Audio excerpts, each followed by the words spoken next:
Hey, what's up guys? This is the Segway SuperScooter GT2. I'm gonna unbox this thing and review it. Let's jump straight in while I talk about the specs and everything else. First of all, this is Segway's fastest and most expensive electric scooter, retailing for $4,000. Yes, $4,000, you heard me correctly. And it has a top speed of 43.5 miles an hour. The most impressive thing about the scooter is it gets to 30 miles an hour in 3.9 seconds. So it is crazy fast. And it's also very big.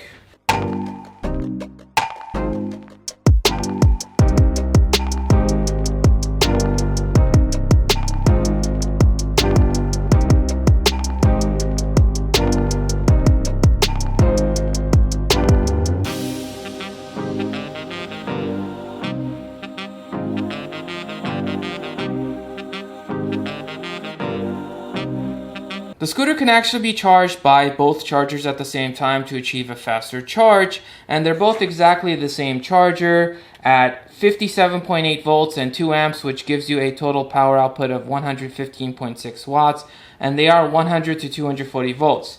And this is what the other side looks like, the part that goes inside the scooter. The power adapters come with 4 cords, of which you'll use 2 depending on your region. So in the US, I'm going to be using this one, which is the 120 volts. Goes into the wall outlets, but this is the 220 or 240 volt. Comes with a whole bunch of manuals in different languages as well. Comes with a quick start guide with, just the simple instructions, which is nice, and a little thank you card. Comes with an Allen wrench and some screws and a tire pump extender.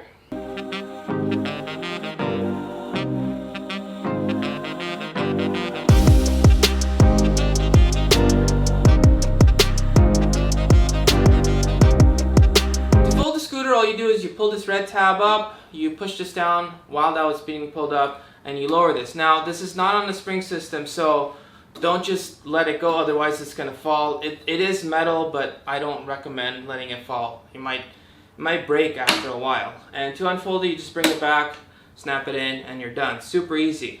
Now, I think the purpose of the folding mechanism on this is to place it in a tighter space or something it could fit under something, because it doesn't have the latch that most of my, if not all my other scooters behind me have a latch, and that's because when you fold it, you kind of pick it up and it's also balanced. This thing is a little weird because I think the 2 reasons why they didn't design a fold system is, number 1, this thing is crazy heavy at 145 pounds, 65 kilos, 65.4 kilos I think. So it's crazy heavy. It's not really designed to be picked up. So if you're considering getting this and you have stairs, I would really look at something else, personally speaking.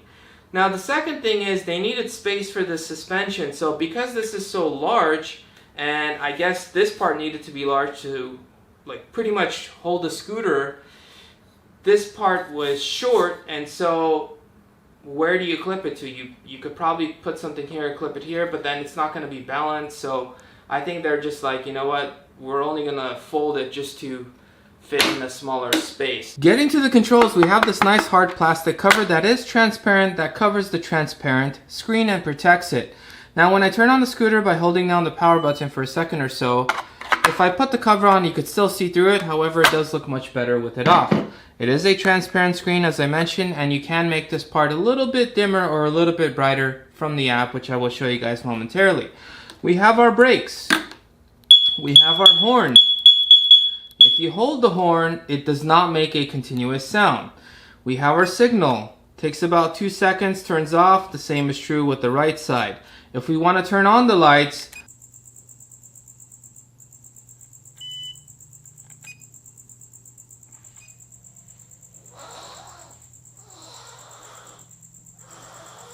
I spin this up, turns on the lights, spin it down, turns off the lights.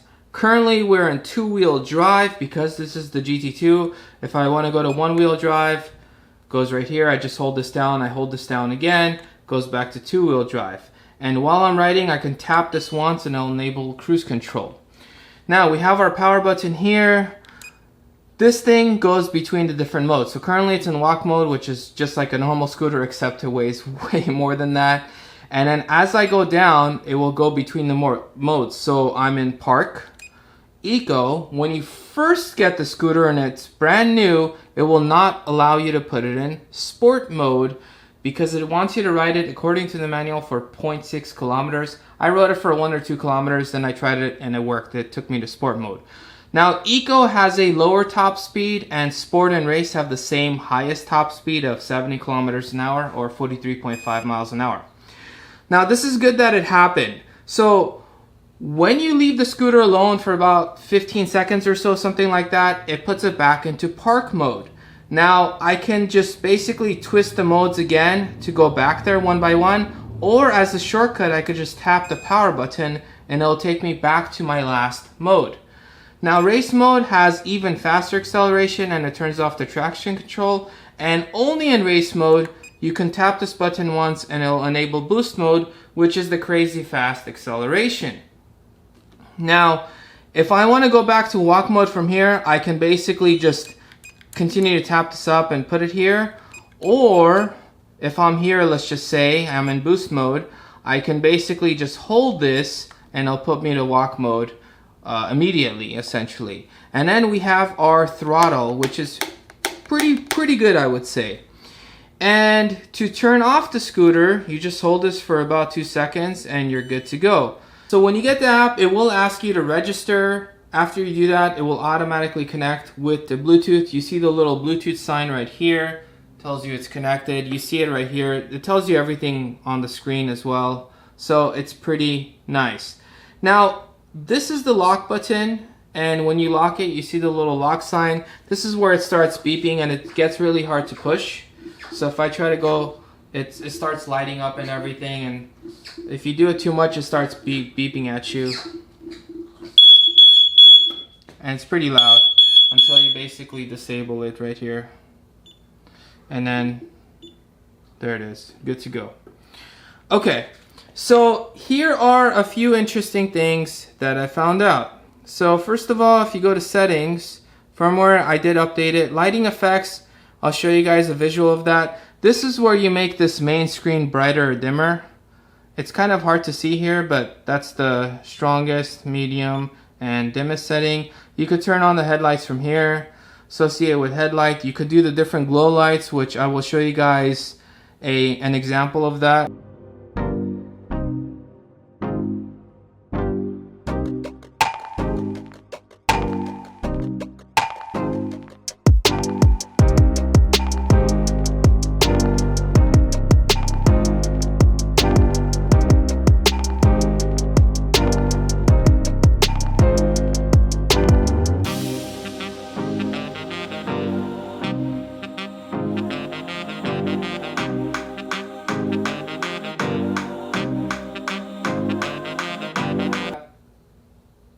And we have our daytime running lights. You can enable or disable it. And aside from that, charging limit, this is a cool thing because you can actually decrease it and it will prolong the life of the battery. Same thing kind of in an electric car where they don't want you to charge it more than 90% typically, and sometimes it's even better to charge it less than that. So you can move this around and I only wanted to charge to 85%, for example. Currently, I'm going to leave it at 100 because I want to do a range test with this thing to see how far it's going to get. And then we have the speed modes, which I say, okay, give me the unlimited speed, which is up to 70 kilometers an hour. And we have zero startup. This is when you can enable or disable it. So if I want the scooter to kick off or to start at 0. And brake priority, enable or disable when you apply braking and acceleration at the same time, only the brakes work. So this is a feature some of the other scooters have. When you apply the brakes, it stops the throttle. And auto power off, so if it's been on for a while, it will turn off automatically. And this is just to read some data. Taking a closer look, we have our reflector. We have a hard plastic, which you're not supposed to step. It does say do not step here. We have our 11-inch anti-puncture tubeless tires, which you're supposed to inflate from 32 to 38 psi according to the manual. We have our turn signals, which are super bright. I'll demo that in a bit. We have our adjustable suspension. If you take it to the slow side, it's supposed to increase the resistance. If you take it to the fast side, it's supposed to decrease the resistance. And then we have our hydraulic brakes. This thing does have front and rear hydraulic brakes. And if you haven't used hydraulic brakes, they are crazy amazing. That's really the only way I can describe it. It is way better than any brake I've used. It's crazy smooth. It's phenomenal. In fact, when you use these, then you go to a normal scooter like any one of these, it feels very different. I mean, the brakes on these are all fine, but this is just high quality brakes. I don't know, it's kind of weird to describe, but it's a phenomenal feeling. And making our way up to the front. In fact, there's actually also an air hole, and I think this is supposed to keep the brakes cool and other stuff. It's kind of designed like a sports car. You have a fairly wide deck. We have our charger here. This is a plastic. This is a rubber piece, which is supposed to help with water resistance. You can charge both at the same time. We have our front suspension, same thing, slow, fast. You can adjust this, and again, same tire in the front. We have our lights. In fact, I could turn it on from here, so you can see that's crazy bright. You can also see the ones in the back. In fact, let me turn it on the other side. Just got back from my ride, wanted to take it for a 20-minute quick spin, ended up being over an hour because this thing is super fun to ride. Now, there are two bad things about the scooter, so let's get them out of the way. Number one, it cost $4,000. Enough said. Number two, as your battery depletes, your acceleration decreases. When I was accelerating, it was pushing me back, and it was very, very fun to accelerate with this thing. But as the battery depleted, I think starting under 30% or so, it wasn't going quite as fast. Maybe it was even sooner than that, but at 30%, I started noticing that I'm like, oh, it's not really pushing me back anymore. Starting with the good. Did I mention that it accelerates very quickly, and it's very, very fun, incredibly fun.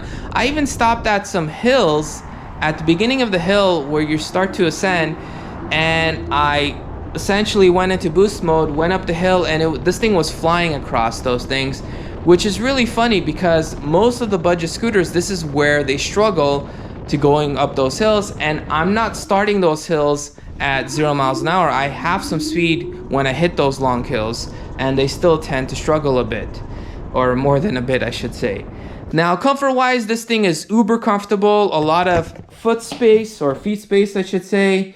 The deck is nice and wide, so very, very good. The screen is okay to see. It's not the brightest thing when you're riding because it's transparent, but it's okay enough that you can see it in sunlight. If I'm on my Phantom, it has pretty good brakes. It could stop pretty quickly. But when I'm pressing it, sometimes it goes from little force to a lot of force, and I have to be careful. With this one, it's more consistent force. So if I'm applying the brakes, they're applying linearly. It's not really exponential where that happens with mechanical brakes. That's probably the best way, and it's also smoother too. It's weird, but it's amazing. Shocks I haven't even touched. Very comfortable and very stable when you're going fast. And part of the reason why this thing is very stable is because it's so heavy. I would just, if you guys could just change those two bad things, first of all, decrease the price, and second of all, do a firmware update to change those settings where it doesn't decelerate as much, I think the scooter would definitely be a winner. But overall, this is the most fun scooter I've personally ever ridden. Granted, this is also the most expensive scooter I've ever ridden. If you guys enjoy this video, smash that subscribe button, and I'll catch you guys in the next one.